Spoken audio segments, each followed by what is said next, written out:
Dobry den, Latino. On behalf of UCC-SBC, I want to welcome you to the video announcement of the 2020 Nation Builders and Community Recognition Awards recipients.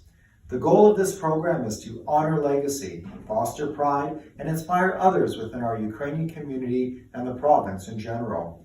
The 10 individuals that you will get to meet over the next hour will truly do this for you. This is a good news story and time to celebrate within our Ukrainian community.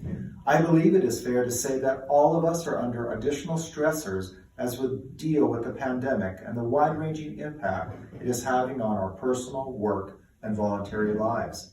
Our Ukrainian community is under pressure as many events that serve to bring us together to express our cultural identity and generate a revenue stream have had to be canceled. Thus, we are most grateful to the Stephen and Micheline Warvitz Foundation for the sponsorship of this video announcement. Challenges are not new to us as Ukrainian people. Despite the many challenges brought about by this pandemic, there are some great things happening within our community. Today's announcement is just one such example. We are seeing UCC-SBC members develop innovative fundraising initiatives, refocus their efforts on what can be done within the many restrictions we now live with, and individuals and groups are staying connected through the use of technology. In closing, be kind, stay safe, and stay connected. Now get ready to meet 10 awesome Ukrainians from Saskatchewan. 2020 has been a challenging year for all of us. Despite the pandemic, our committee resolved to do something positive and proceed with our nominations and awards program. We extended our deadlines, received great nominations, and were able to select our maximum number of 10 recipients for 2020. Thanks to the generous funding from the Dr. Stephen and Micheline Warvitz Foundation, the very capable interviewing of Rosalie Wolofsky, and professional editing skills of George Hupka, we were able to virtually announce the recipients of our 2020 Nation Builders and Community Recognition Awards. The preparation of this portion of the program was new to us and required a great deal of teamwork. I wish to thank all of the committee members, Martin Hrenyuk, Zenobia Duke, Ken Mazer, and Jerry Corbett, as well as UCC-SBC staff members Danilo Pudorak, Marina Bondar, and Ihor Kodak for all the extra effort required to complete this presentation. Thank you to volunteers Father Patrick Povolinsky and Irina Matsyuk for their assistance in editing interviews. We all look forward to meeting and celebrating the 2020 Nation Builders and Award recipients in person. In the meantime, best wishes and congratulations to you all. We are very thankful for and proud of you.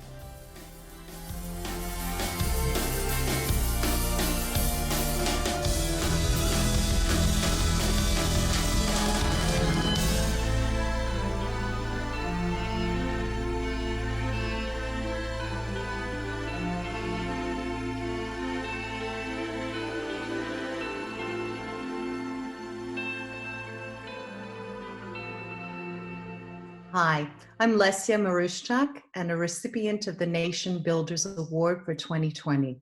There's something about being raised on the farm because you're very comfortable with taking a lot of risk in farming communities because there are never any guarantees, there's no certainty. So I think I brought that kind of an attitude to what I did. I really believed in what I thought we needed to do, and I wasn't afraid to take chances. I wasn't afraid to learn or to fail. And so I think that kind of, a prairie ethic came with me. Clearly my, love and knowledge of languages, because Ukrainian was in fact my first language. So that made a large difference and certainly contributed to, my ease and fluency within government when it came to bilingualism, etc. But I think it was, what really stands out for me was the pride I took in what I did, the value I placed in working in community, because I believe, I grew up in a very small town, and I think when I was there, well, maybe we had, 102 residents in the, Alvina proper. So I very much understood how communities functioned. And I took that with me to the organizations that I became part of. So I think those kinds of things, those, very fundamental grounding values and structures that I came with as a prairie girl really made a difference. And I mean, they continue to play throughout my life, even today.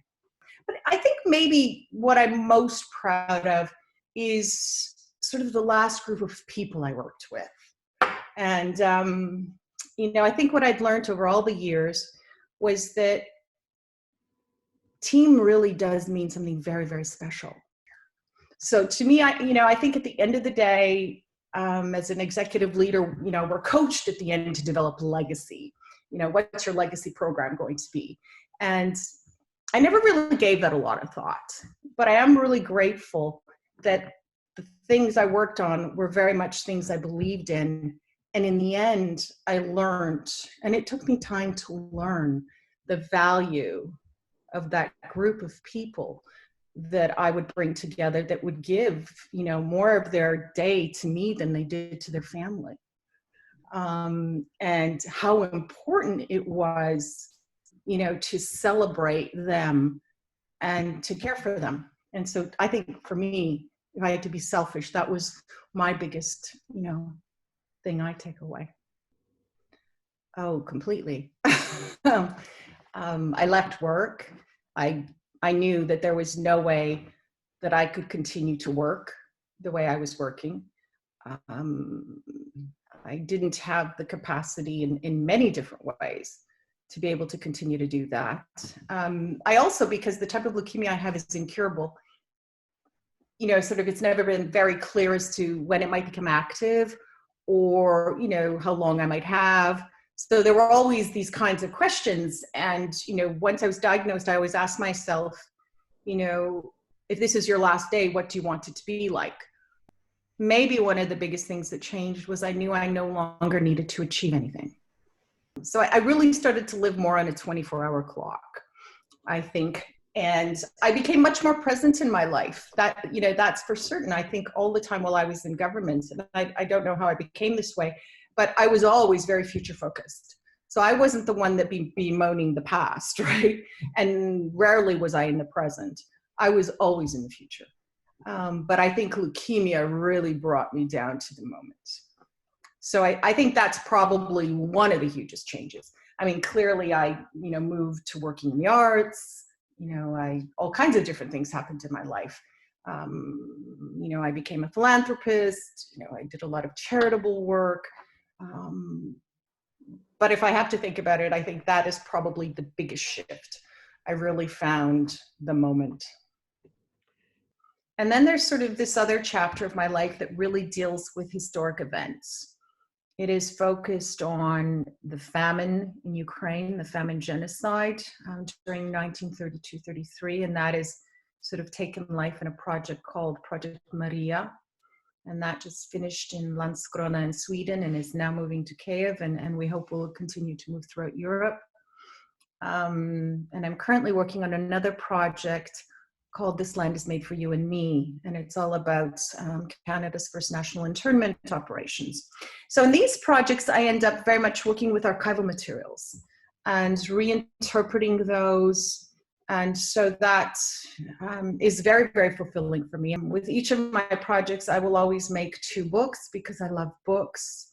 So my projects are always sort of large-scale installations, sometimes using textiles. There'll be film, there'll be books. So it brings together all the things that I love. It all starts with the camera, but at the end, we end up with this sort of multimedia language to tell a story. My parents were really incredible storytellers. My father was a, around the table kind of storyteller, and my mother's a written storyteller.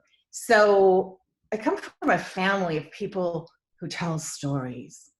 we're also a family of collectors, and I think my works are in in many ways they're collections of things, right, that I'm bringing together to try to tell a story to as many different people as I can. Oh, wow, that's a really big question.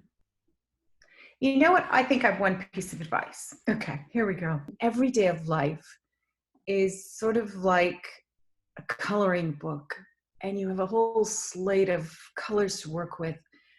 And some days are going to be much more yellow and beautiful pink or purple, whatever you love. And others might be more chiaroscuro with grays and blacks. But somehow, if one can learn to embrace all of it, to accept everything that life brings, and to understand how you take that and make it an opportunity, really, to give something to someone else. To learn from it and then to offer something.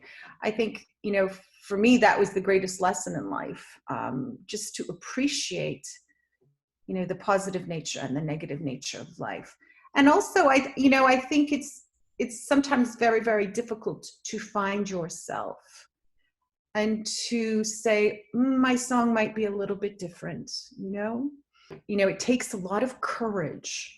And it's wonderful if you can find a mentor to support you. And I think those are the kinds of things I'd be looking for. I'd really be trying to, through time, finding your voice and see if you can find someone who hears it. Because if you can do that, they can help you grow and learn to give. Giving is underrated because it creates connection with people in life. So when you give of yourself, I think you expand also the opportunity to come into connection with so many other people. And those kinds of experiences shape the world we live in. They shape your immediate world. They shape the world of someone else.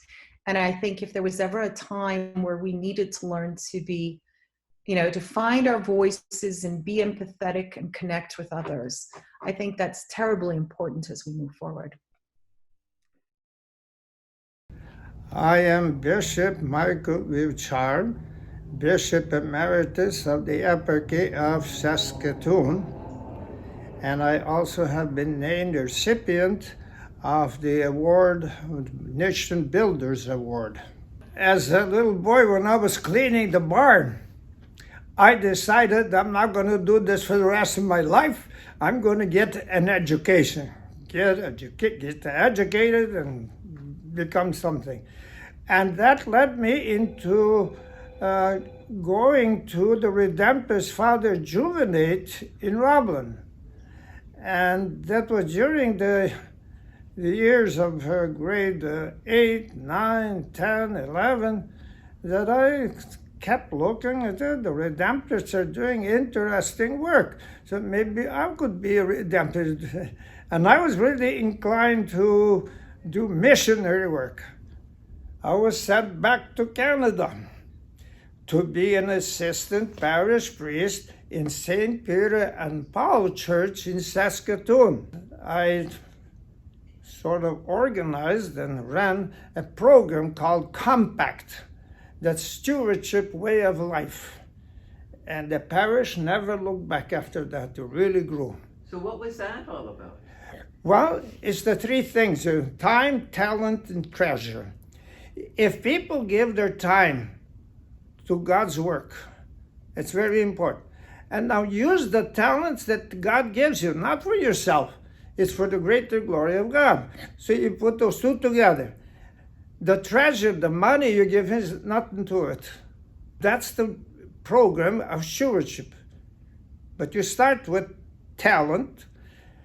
Everybody got different kind of talents. But you use some of your talents for the greater glory of building up the kingdom of God on earth. That's it. And of course you got to do whatever your work is and so forth. But then, how about Sunday? It's a day of rest. Some people, they don't go and they rest at home. No, you got to spend some time for glorifying God as a community. Now when they get that idea to their head, changes the whole parish. Tell me about that time when you were going over to Ukraine to help. I had the liturgy in Ternopil in an army hut. There may be 200 people in the hut, and another about 400 outside listening to the loudspeakers. And that's the way we're celebrating Divine Liturgy. So following the Divine Liturgy, I was talking to the provincial. I says, well, I am now the parish priest in Newark, New Jersey, and I think I can convince them to make a fund for you. And what would you like? What would be the most thing that you would like? And he says, well, you can see yourself. Here we have hundreds of families, and we have this army hut. Could you raise $100,000 and we will build a beautiful church here in Ternopil so that 1,000 people can be in a church at one time? I said, fantastic. All right, I will try to raise the $100,000 for that project. But you'll have to come to Newark and promise the parishioners that the Redemptors from Ukraine will be sending priests to serve the people in Newark. He says, okay. And he came there, and we had a big meeting in Newark, and the people talked to the provincial, and they said, all right, we will raise 100,000, but you send us priests, so we will never close this place because there are no priests. So we raised 100,000. They built a beautiful church, Our Mother Perpetual Help, in Ternopil. And after they built it, in the meantime, I was ordained a bishop from Newark, because I guess the work I was doing in Newark, and so with the school. So the metropolitan says, no, we got to make that guy a bishop. Well, I came back home to Saskatchewan, and I told the people what's happening. Well, then the people said, okay, we will help. I said, good. There is a bishop, Michayluk. He is in eastern Ukraine, Donetsk, in that whole area, Luhansk and other, which is in the hands of the communists. But he is finding people there that are interested to hear about Christ, about God, and about our Ukrainian Catholic Church. So I set up a charity fund here in Saskatoon to help the orphans that the sister servants are looking after, and the orphans that the Sisters of St. Joseph are looking after. And then also to help the bishop in Michayluk in Donetsk, because when he was in Donetsk, the rebels came there and chased the bishop out and told him, you want to live, don't come back. They took over his rectory, they took over everything. They afterwards gave the church back to the community, but the rector, they still have it. He cannot go there. So the bishop had to go and find another place in another county, but not there. That's Donetsk. Yeah. There's still war going on there. Yeah. Between the rebels and Kurds. So they need help too. Yeah. So you see, this is life. And I like to be right in the thick of it.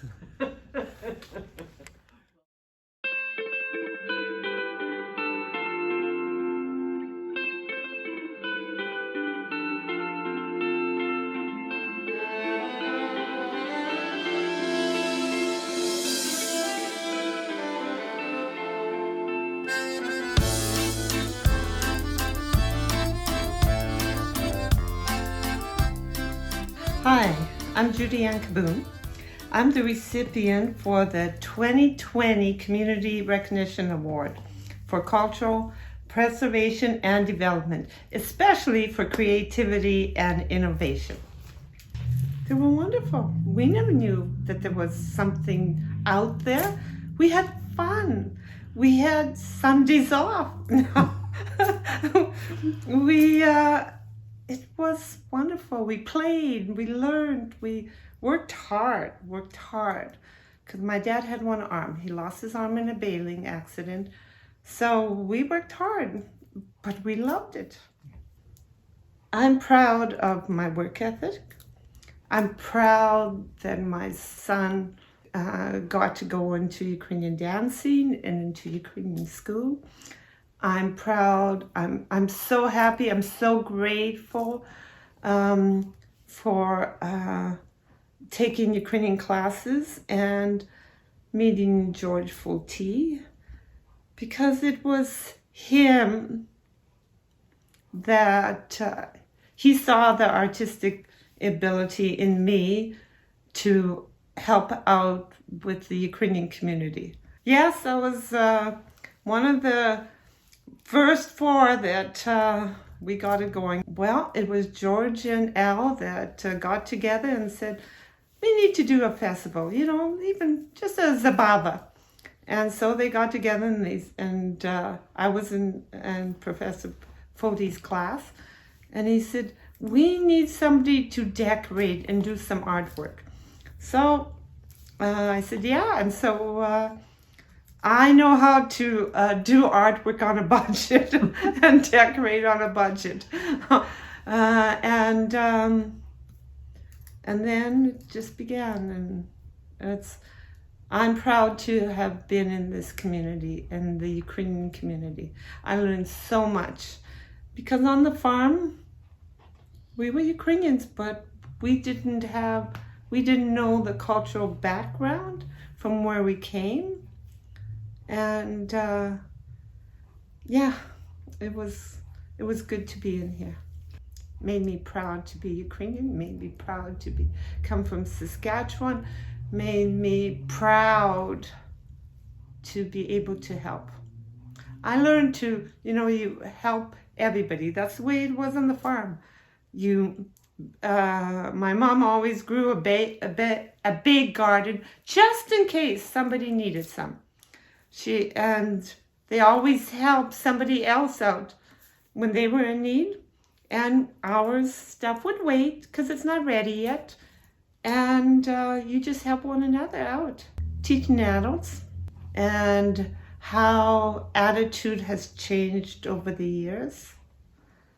And I've witnessed single moms being the best students because they know how to manage their time, and they have to. And so I saw that, yeah. And yeah, I love teaching and especially tutoring, because I can help one-on-one. My mom and my parents. Yeah, and my siblings. I mean, we were all hard workers. And yeah, they were, and the motto in our family is there's work to be done. And you just try it. You never say never.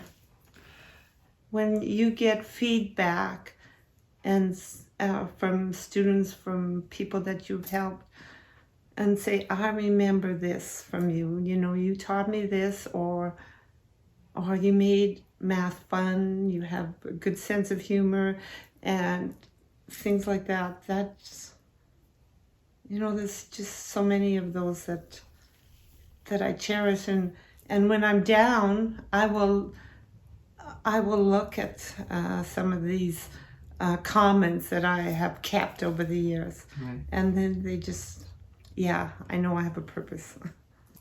Don't give up. Keep trying, have a good attitude, and nothing comes free. Nothing comes free.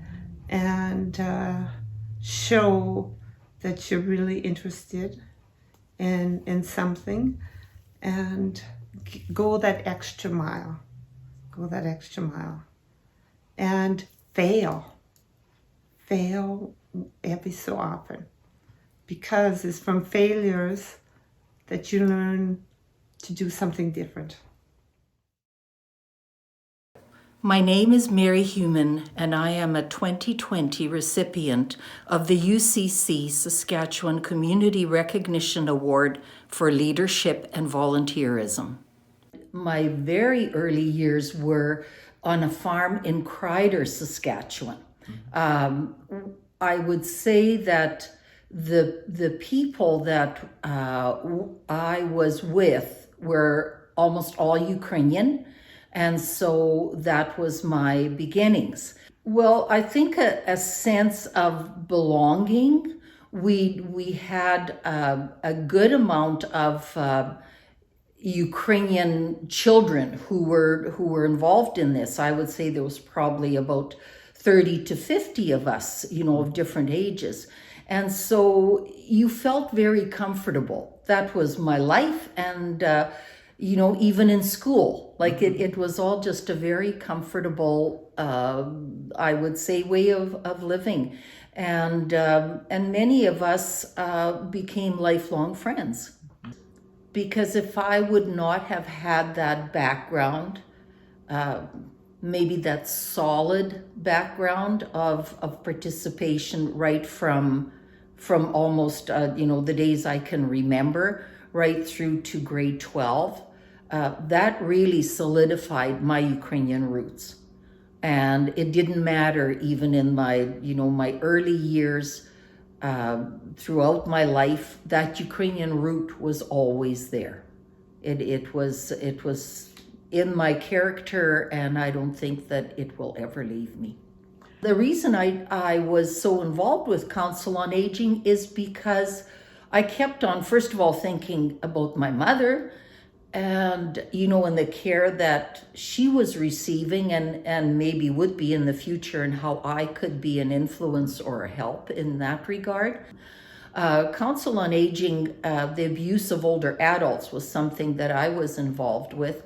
And we maybe don't think about that as much, but it has really been a focus of Council on Aging and helping the older adult. During COVID, of course, I've been working a little bit with Council on Aging programs. We just had to do it through Zoom. But also our Ilarian residents across from All Saints Church, where I belong. At the beginning, I think everybody realized they had to be isolated. And they were literally in a lockdown. Talking to the ladies at that time, they were saying that it was so difficult because they were more isolated with no outside people at all.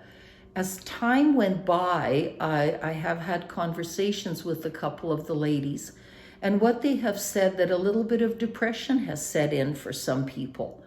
It's that we're social people, all that interaction, and that a lot of the outside stuff, well, most of it, I would say, if not all, has really stopped. They've had limited interaction, and I think that is really hard on older people. If I can motivate people to come, even in COVID, and work at a distance from each other, doing whatever their body allows them to do. There's things that older people, even sitting at a table, you can still make pierogies or vareniki. You can still braid breads. Somebody else can do the running around you, but that's been a passion for a lot of older ladies. This is what they grew up making: cabbage rolls, making vareniki, borscht. If they can do that at the level that their body allows them to participate, that's my passion, to get them there so that they can do that. And then we don't have that loneliness and feeling helpless, like useless. You need to bring that out in people. My grandparents were, well, I spent a long time with them, and so, they were my greatest influence. Over the years, there's been a lot of people that inspired me. My Sunk leaders, certain priests inspired me to do certain things. At St. Paul's, during my training years, I had excellent instructors, and of course the sisters there were great. As I have matured, I would say I have excellent friends friends who have inspired me, the people who are leaders in our community. So it's not maybe one person, but over the years, many people have inspired me. I think young people are always looking for something, for inspiration. And I would say that many of them have talents, they have skills. And I would encourage them to develop those skills and use them throughout their life in different forms, because they'll always come back. And I think that gives you satisfaction to know I have a lot of faith, being an Orthodox Christian. And I think that's what gave me the oomph to go along in life, because it is important to use what the good Lord has given you. My name is Tim Michayluk. I'm the son of Elsie Michayluk, who is the recipient of the 2020 Community Recognition Award for Cultural Preservation and Development. I remember when I was a youngster, probably 5 or 6 years of age, Mom at that time was involved in a lot of work in the Ukrainian community, and getting us, the group, the SUMP group, prepared to make a trip to Toronto for the first time in, I bet you, in the history of the Hafford SUMP. And it was to go and attend a SUMP National East, and we were getting ready to go, and I was the youngest of a group. And that year, that group, that the 18 and 19-year-olds, came home with a bunch of awards and trophies and whatnot in recognition for their plays and their musical presentations. Probably the event of 1967, when we went to Toronto, was one of those things that she said, yeah, you know what, this is something that is really good, and we need to carry that kind of that work on in the community as a whole, so that we can instill in people the sense of, you need to carry on with your culture, you need to carry on with your traditions, you need to carry on with who you are, and don't be ashamed of that, and promote that, and recognize that, and celebrate that. And I think that was a part of her career, if I can use that would have set her in motion to carry on from there. And it was for a fair length of time that she did that. Oh, she was an awesome teacher. She cared for kids an awful lot, and she always had a soft spot for the kids that were struggling a bit, and maybe the kids that needed a little bit of extra help. And she always was encouraging of everybody, but was happy to really carry kids to the next degree if they showed a real energy to want to do that. I would say the love for music, the language was definitely part of it, but as an example, I mean, Mom directed, I don't know how many different choirs. There was a Millennium Choir, there was a SUMP Youth Choir, there was a female choir, there was a youth mass choir, and then she did that in school. So the enjoyment of music was utmost for her. It gave her a sense of energy. It gave her a sense of pride, and a sense of being able to convey something through, what we call music is a different language, actually, where we get to express things, and that was her form of expression to lead that and get people energized. And it wasn't just a Ukrainian culture either. It was in school as well. Like she taught choir in school, and she taught music in school as well. So kids were inspired by that, and a lot of kids went on to other kinds of musical entities and stuff because of, well, not only because of the work she did, but I'm sure that was part of it, that they enjoyed that and a sense of enjoyment in it. So that was her part, and to bring that to the community as well. That was her energy. That's what kept her going. There's a lot of things that happened under her direction that gave the people a sense of, I'm Ukrainian, and I'm proud to be Ukrainian, and I have a culture, and I am proud to have that culture, and it instills a sense of identity. Mom always used to do caroling with us and with the adults and organize those things. And it happened in small town community that Ukrainians were often doing caroling.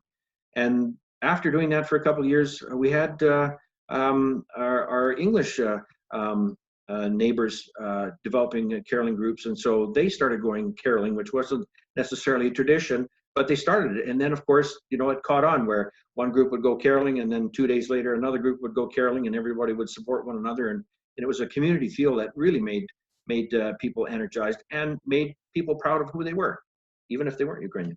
Mom always, she pushed us to the place where we needed to do things, and she didn't let go that easy. You know, it wasn't just, well, here, you know, you can do this.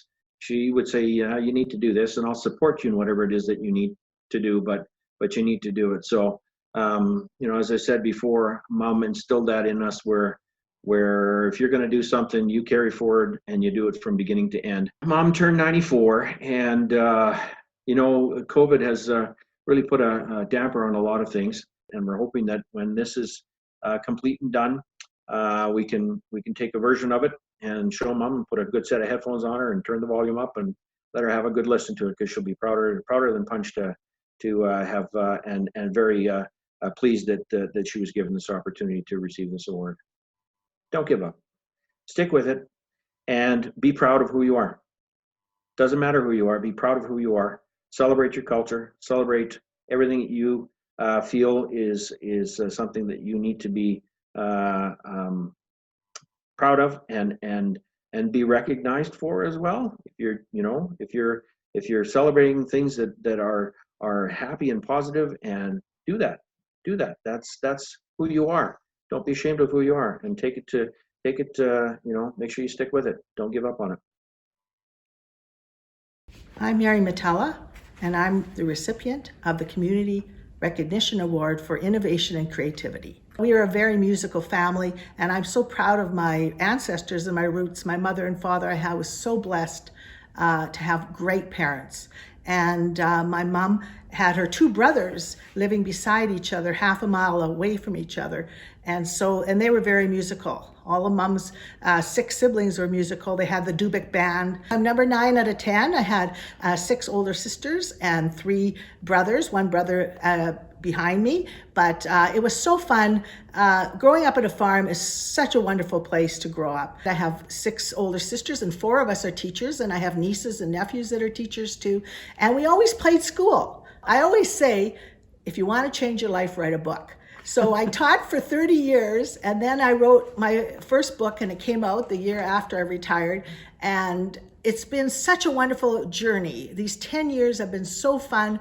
I've traveled Saskatchewan, I went to Alberta, I went to many places and talked about my writing experiences, but also about my music, my culture, my family, my traditions. And I met so many beautiful people, and they've told me their stories. And so again, we're sharing of culture, traditions, and things that are important to people. So in 2009, we went to Ukraine with my 3 sisters, and we went to see where my grandparents came from. And we met Dubiks there and saw in the graveyards, because that's very customary that you go to graveyards in Ukraine, and they're very huge monuments to people. And they often will have the picture of the people that have died on the headstone. And so we went and saw where they came from. And then when I came back, and then we went to a cave, and we also went to the area where my grandparents came from and met relatives that we didn't know. And when I came back, then I wrote my first series of books. It was actually 5 books in one. And my publisher recognized that and said, Marion, you have enough for 5 books here. So that's when we decided to take them apart and write the stories. When you first become a writer, like I was a teacher for 30 years, so this is kind of a second career for me. And so I just wanted to tell a story. I didn't think about my audience at that time, but when my first book came out, which is 10 years ago, so it's been 10 years since Baba's Babushka, A Magical Ukrainian Christmas came out. And I don't know if you're familiar with the story, but Natalia, a babushka, lands on her head, swoops her up, takes her back to Ukraine. She meets her Baba, and her Baba teaches her all the Ukrainian Christmas Eve traditions, the Sviat Vechur, which are so important. But also, I think the true inspiration is the immigrants that came to Canada with nothing, like I said, like my grandparents. And thanks to the Indigenous people, they survived. And then the ability to produce something and create something good for themselves. You know, Ukrainians have had a long history, and sometimes things haven't been good in their situation, especially if we talk about the Holodomor. I wrote a book about the Holodomor, My Dearest Dido, and bad things have happened to Ukrainians. But when they came to Canada, they really worked hard and tried to get ahead and get a good education. All those things were embedded in my soul and my spirit, and it's something so, so important that we spread that message. And so my mom and dad, like I said, my roots, my family, the good values they taught me that are so important for today. You know, my feeling is that if I teach others about my culture and they learn about mine, we're going to make the world a better place. And I'm all about promoting peace. I sign all my books, Peace, Marion, Mutala, because I think it's important to learn about each other's culture and traditions. Well, they get a really good understanding of the traditions. In my series, the first one is the Christmas, and the second one's the Easter traditions, and then the wedding traditions. And I have a new one, the anthology. So it's been 10 years since my first book came out. I put together a beautiful anthology, and it has Baba going back to Kiev and seeing all the beautiful historic sites, St. Sophie's Cathedral, the underground tombs, all the relevant historical sites about Ukraine, and spreading a good message about traditions and cultures and things that are important. But at the base of it all is love of family, love of traditions, love of culture and music and the history of it. Faith is very strong. If you have strong roots in faith and know who you are as a person, then you can do anything. And there's so much opportunities out there. There's so many things happening, and education is so important. I always say it's easy to carry in your pocket.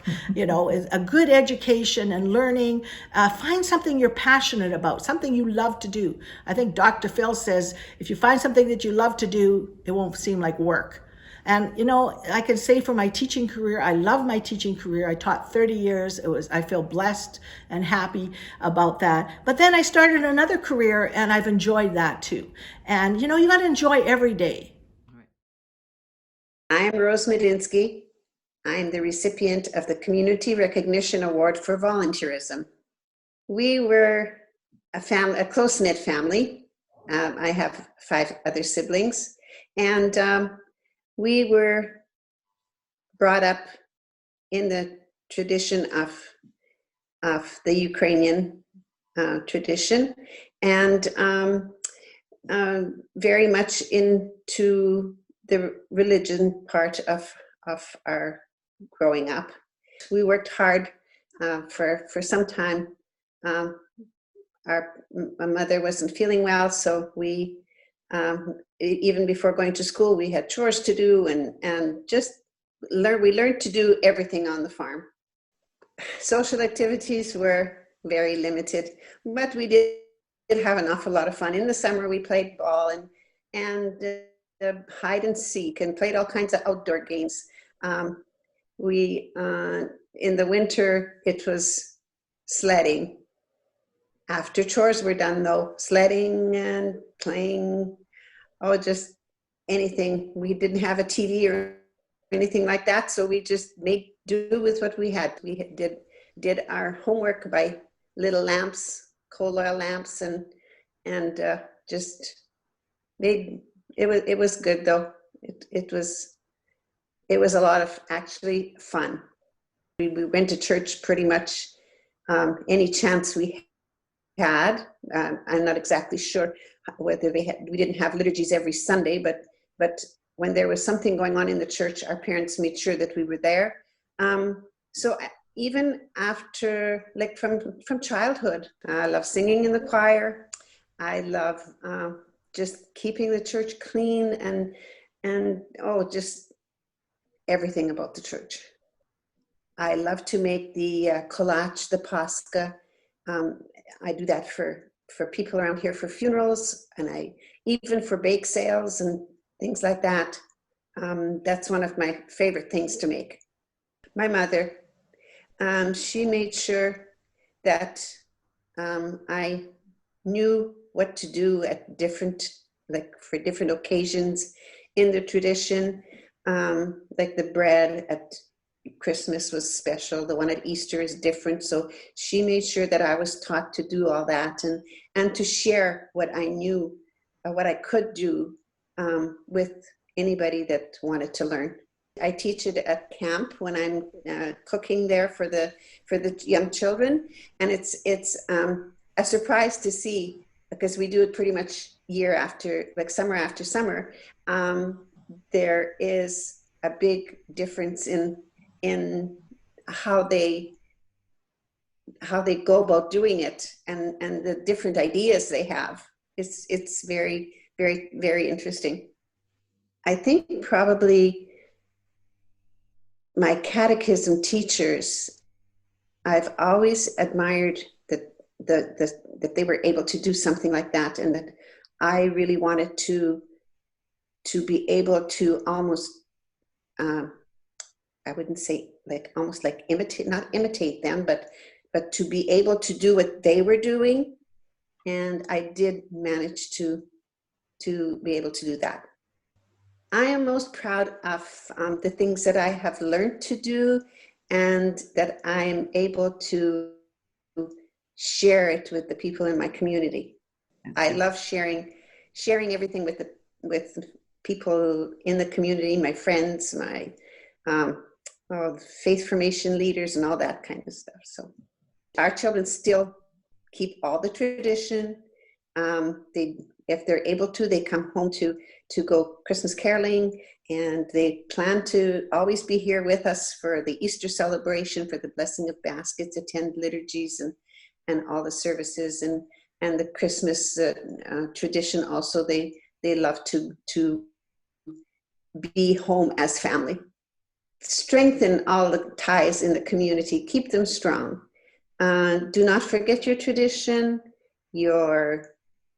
Don't leave out the elderly, because there's a lot of them that are in need.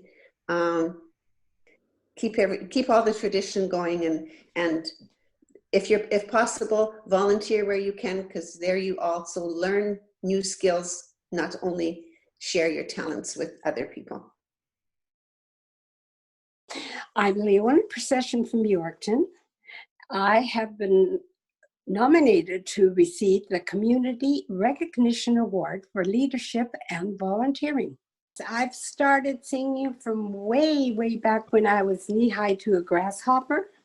And I've always sang in choirs from my single days right up to when I got married, and carried on through all these years.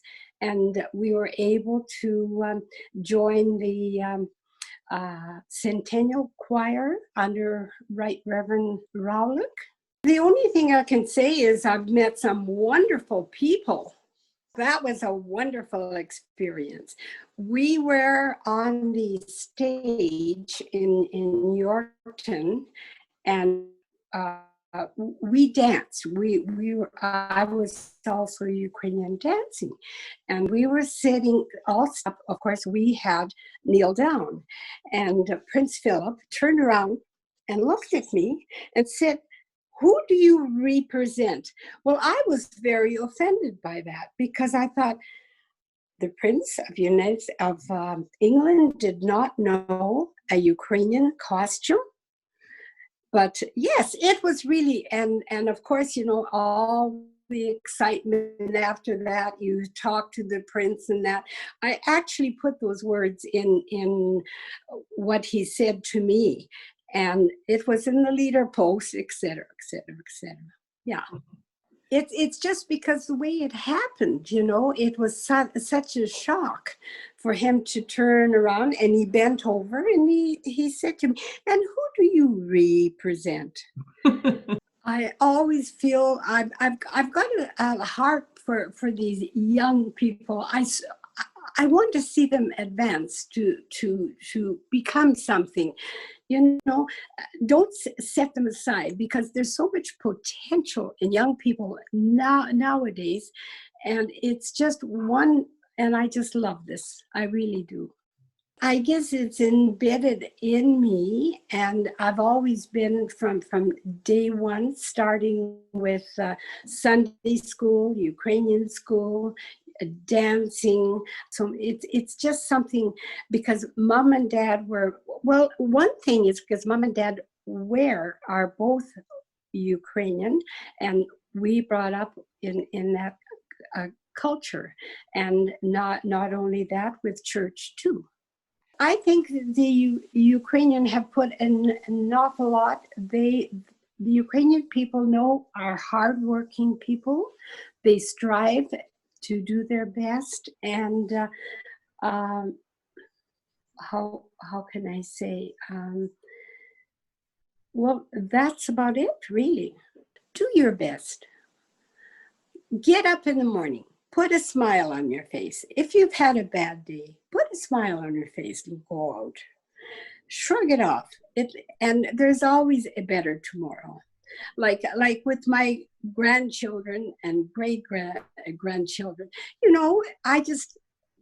they're just such a blessing. And I think our young people nowadays don't realize how much potential they have and to do. And I encourage them, do your best. So if you fall, pick yourself up and do it again. You always can. I am Kalicia Chorney, and I am the recipient of the Community Recognition Award for Youth Achievement. So all throughout high school, I was very involved with my student representative council. I was co-president in my grade 12 year, and I was a member in grades 10 and 11 as well.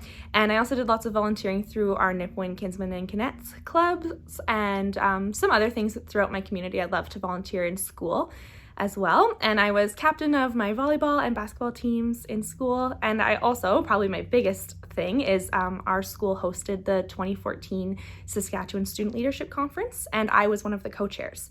So it was like a 2-year process of us planning and prepping everything, and then the 3 days that it went on, I was one of the figureheads. So that was a really, really great experience and something I'm very proud of. I really love the feel of a small town school. There's just something different about it. I did some teaching experiences in Saskatoon, and it was great and I loved it, but it's just different because people don't mingle outside of school necessarily, or they only know each other at school, whereas in a small town, you know everyone from the grocery store and the post office and school and work, and you probably know their grandparents and their parents. And so it's just such a nice community feeling everywhere in town, and it's just, I feel like you get to know your students a little bit better that way. This year I'm teaching Ukrainian dance in my hometown, which is so special for me to be able to go back to my club that I grew up in, and it gets me to be involved with other things. I have a younger sister who is still in high school, and last year when I was also in Nipawin, I got to help coach her club volleyball team, and I got to help with the school musical at the high school. So it gave me those other opportunities that I probably wouldn't have gotten elsewhere. I love teaching, and I get to teach at school, but I also get to teach at dance, and I love that. I love kids. I love getting to spend time with them, and I love getting to see them learn new things and realize that they're good at things. It's such a heartwarming feeling, is to see kids realize, like, hey, I can do this. I think I love Ukrainian dance because it's more than just dance for me. It's a community as well. It's all the people that I've met over the years, and all the opportunities I've had through Ukrainian dance. And it's also, I did modern dance as well growing up, and I loved that as well. But I think Ukrainian dance tells a different story, and I love watching it on stage, and it's just so intricate, and the beautiful costumes and everything. I love to watch it as well as dance it. Like I said, the sense of community, I loved my dance family growing up. I still do. We all still stay in touch, and I think that's been really important. And it also brought me closer to my family, my Ukrainian side of my family. My baba was from Ukraine, my great grandma on my dad's side, and so I think that brought my family closer to her, as well as my grandpa, her son, and we just gotten to embrace the culture even more.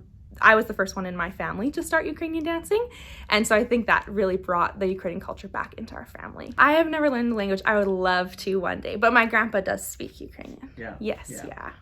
And we celebrate like Ukrainian Christmas and Ukrainian Easter in addition to our English holidays as well. Right. I think it's just such a rich community, and people love it. Like, it's a beautiful culture. It really is. All of their artwork and the music and the dancing it's just so fun to watch. And even my friends that aren't Ukrainian, they have such a love for it as well. You know, it's just captivating to people, I think. And again, that sense of community. There's such a strong Ukrainian community in Saskatoon and Saskatchewan in general, and I think people really hold on to that. I would say my Baba, because that was something that really connected me to her. She passed when I was still very young, so that was important, as well as my grandpa. I think me and my siblings' love for Ukrainian dance really brought out something in him as well. And then my very first dance teacher, Shauna Kozin, I think she really inspired me, and she always supports me, which means so much. I just hope that dance is something that they love. They love coming to practice, and they love getting to perform, because that's what it was for me. It was a hobby, but I just so thoroughly enjoyed it that I never wanted it to end, you know? So I was sad when I got older, and it did kind of end for me until I got back into teaching. But yeah, I hope that they love it and they want it to go on and on as they get older. I would say do what you love. And don't worry about what anybody thinks, just do what makes you happy. I am Fedorchuk, and I'm the recipient of the Community Recognition Award for Youth Achievement. Mostly what I've learned has been through study. We started going to Camp Trident. Well, my younger brother and sister started in 2004, I went, I think. Yeah, and I went in 2005 the following year. I was already in my late teens. I never really went as a camper compared to my time there as a counselor. I went for maybe 1 week, 1 year, and then the full 2 weeks the next, and then I was already working as a counselor. So there's some Ukrainian language taught there, and then the rest of it is me kind of helping teach some kids what I know, or just being around it at the camp, and just becoming more aware of my desire to learn about it. Yeah. Back home, it was basically involvement in Ukrainian culture was just dance, and that's one of the main and only options around. I can't really remember a time without it. I started when I could walk pretty well, so yeah, it's been a while, and it's kind of always been a part of my life. But moving here, it just kind of amplified from going dancing at an amateur level. We were practicing once a week, and joining Yevshan at semi-pro. Having the performance schedule we do, we need to be at that caliber. We need to practice a lot. So 3 days a week, it became a major part of my life. And I wasn't even sure I was going to dance beyond graduation, but in deciding to do so, that really just had me diving deep into the Ukrainian community here. And so I started as soon as I moved here, came to do engineering, figured out where my classes were, and then within a couple of weeks I was at the audition at the Yevshan studio. And it wasn't until a couple of years later that, I in being involved in that, I was acquainted with Lesia, and I've always really loved music and been singing forever too, but didn't ever really do any Ukrainian singing outside of camp. So I joined choir in 2011, and then I think it was 2012 I started teaching dance in Aberdeen. That's kind of been my main three things: doing the dancing, teaching the dancing, and being involved in choir. It's a full slate. I enjoy the activities at the base level. I enjoy the singing. I enjoy the dancing. But like I said, in joining Yevshan and moving here, getting involved in the Ukrainian community just really opened up a lot of social doors. Almost my entire social circle as an adult has been derived from my involvement in the Ukrainian community. My dad, for sure. Yeah. Right from the beginning and to this day.